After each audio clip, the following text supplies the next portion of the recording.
آج سپٹمبر کی 15 تاریخ ہے، سال کا 258واں دن، اور اس برس کے ختم ہونے میں 107 دن باقی ہیں۔ یا اللہ تیرا شکر کہ تو نے آج کا دن دکھایا، اندھیری رات سے روشن صبح کو نکالا۔ مولا کریم آج سارا دن ہمیں گناہوں سے محفوظ فرمانا۔ آج 15 September international day of democracy ہے، جسے یوم جمہوریت کہا جاتا ہے۔ علامہ اقبال نے جمہوریت کے حوالے سے ایک بہت ہی خوبصورت شعر کہا تھا، جمہوریت ایک طرز حکومت ہے کہ جس میں بندوں کو گنا جاتا ہے، تولا نہیں جاتا۔ 2007 میں اقوام متحدہ کی جنرل اسمبلی نے یہ طے کیا کہ ہر سال 15 سپٹمبر کو بین الاقوامی طور پر یوم جمہوریت منایا جائے، تاکہ ممبر ملکوں کے عوام کو جمہوری فکر سے آگاہ کیا جا سکے۔ ڈیموکریسی ایک بڑی عوامی ڈیفینیشن اس کی کچھ اس طرح سے کی جاتی ہے کہ government of the people, by the people, for the people. اس تعریف میں مختلف ادوار میں تبدیلیاں ہوتی رہیں، اور ساتھ ہی طریقہ اور انتخاب کو اس میں شامل کر لیا کہ ایک ایسی حکومت جو ہو تو عوام کے لیے، لیکن اس کا انتخاب جو ہے وہ بہت ہی آزادانہ طریقے سے کیا گیا، تو اسے ہم جمہوریت کہیں گے۔ یعنی عوام کے لیے ہو اور منتخب نمائندے آزاد طریقہ انتخاب سے منتخب کیے جائیں۔ دنیا میں اس وقت تقریباً کئی طرح کی حکومتیں ہیں، اور جن کی تعداد اگر دیکھی جائے تو کچھ 70 سے بھی زیادہ ہے، اس پہ ہم بعد میں بات کرتے ہیں، جو کہ لیکن جو اکثریت ہے وہ جمہوری طرز حکومت کی علمبردار ہیں۔ کہیں بادشاہت ہے، کہیں ڈکٹیٹرشپ ہے، کہیں فوجی حکمران ہے، سوشلزم، کمیونزم، اور جمہوریت کو تقریباً سارے ہی لوگ مانتے ہیں۔ جیسے کمیونزم بھی جمہوریت کو مانتا ہے، وہ عوام کی ایکویلٹی کو مانتا ہے۔ کئی ملکوں میں جمہوریت ہے لیکن عوام کو جمہوری حقوق حاصل نہیں، وغیرہ وغیرہ۔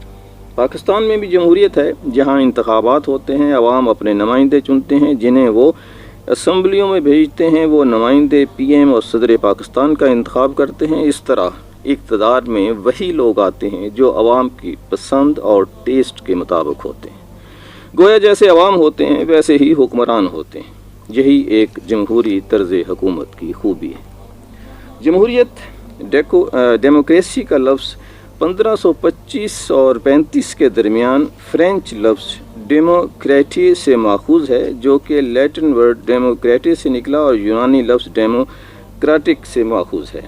یونان میں کے متبادل لفظ سی کا جو متبادل لفظ ہے وہ کے ہے، اور اس لیے اس کو KARTIC لکھا جاتا ہے۔ اچھا، اس میں جو اوریجن لفظ ہے اس کے معنی تھے ایک پاپولر حکومت کے۔ صاف ظاہر ہے پاپولر حکومت وہی ہوتی ہے جسے عوام منتخب کرتے ہیں۔ جمہوریت کے علاوہ دنیا میں کوئی 70 کے قریب اور طرز حکومت ہیں، جیسے autocracy, confederation, empire state, fascist state, green state, communism, socialism, monarchy، puppet state, police state, nanny state, republic, super power, tribes, welfare states, وغیرہ وغیرہ۔ اچھا، یہ سارے جو طرز حکومت ہیں یہ بعض اوقات آپ کو ایک ہی ریاست میں بھی مل جاتے ہیں۔ یعنی ایک ہی ریاست آپ کو پپٹ اسٹیٹ بھی نظر آئے گی، اور ریپبلک بھی ہوگی، اور ساتھ ہی ساتھ پاپولر اسٹیٹ بھی ہوگی، اور پولیس اسٹیٹ بھی ہوگی، لیکن وہ اپنے آپ کو ویلفیئر اسٹیٹ بھی کہہ رہی ہوگی۔ تو اس طرح سے بہت سارے طرز حکومت جو ہیں وہ آپ کو ایک ہی اسٹیٹ کے اندر بھی مل جاتے ہیں۔ ان سب سے ہٹ کر ایک اور طرز حکومت ہے جسے ہم اسلامک اسٹیٹ کہتے ہیں۔ بہت سے ملکوں میں اسلامک اسٹیٹ برائے نام یا موجود ہے، مثلا Islamic republic state of Pakistan, Islamic republic state of Afghanistan, Islamic republic state of Iran. اس طرح بہت ساری اور ممالک ہیں جہاں اسلامک اور ریپبلک کے دونوں نام ساتھ ساتھ موجود ہیں۔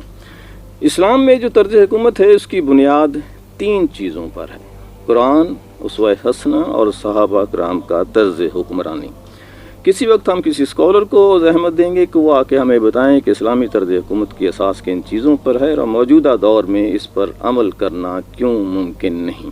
اسلام کے طرز حکومت معاشرت، معیشت اور ثقافت پر بے شمار کام ہوا ہے، بے شمار کتابیں موجود ہیں۔ اگر آپ انٹرنیٹ پہ جائیں تو آپ کو بہت ساری سافٹ کاپی جو ہیں PDF میں بھی مل جائیں گی، جس میں اسلام انڈرسٹینڈنگ سے لے کر اسلام کے طریقہ کا حکمرانی پر، اسلامک بینکنگ پر، اسلام کی معیشت پر اور بے شمار دوسرے ایسے موضوعات ہیں جن پہ آپ کو کتابیں مل جائیں گی۔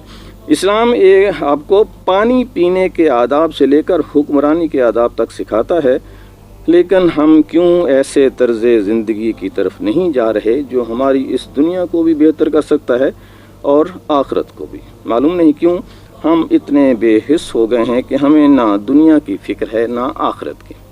بہرحال آج کے پروگرام کو میں اقبال کی ایک نظم پہ ختم کرنا چاہتا ہوں، جو براہ راست جس کا تعلق جمہوریت سے نہیں ہے، لیکن بٹوین دا لائن اس نے بات کچھ ایسی ہی کی ہے جس کو ہمیں کچھ نہ کچھ سوچنے پہ ضرور مجبور کرتی ہے۔ نظم جو ہے وہ کچھ اس طرح سے شروع ہوتی ہے کہ پھر چراغ لالا سے روشن ہوئے کوہ و دمن، مجھ کو پھر نغموں پہ اکسانے لگا مرغ چمن، پھول ہیں صحرا میں یا پریاں قطار اندر قطار، اودے اودے نیلے نیلے پیلے پیلے پیرہن، برگ گل پر رکھ گئی شبنم کا موتی باد صبح، اور چمکاتی ہے اس موتی کو سورج کی کرن، حسن بے پرواہ کو اپنی بے نقابی کے لیے ہوں اگر شہروں سے بن پیارے تو شہر اچھے کے بن، اپنے من میں ڈوب کر پا جا سراغ زندگی، تو اگر میرا نہیں بنتا نہ بن اپنا تو بن، من کی دنیا سوز و مستی جذب و شوق، تن کی دنیا سود و سودا مکر و فن، من کی دولت ہاتھ آتی ہے تو پھر جاتی نہیں، تن کی دولت چھاؤں ہے آتا ہے دھن جاتا ہے دھن،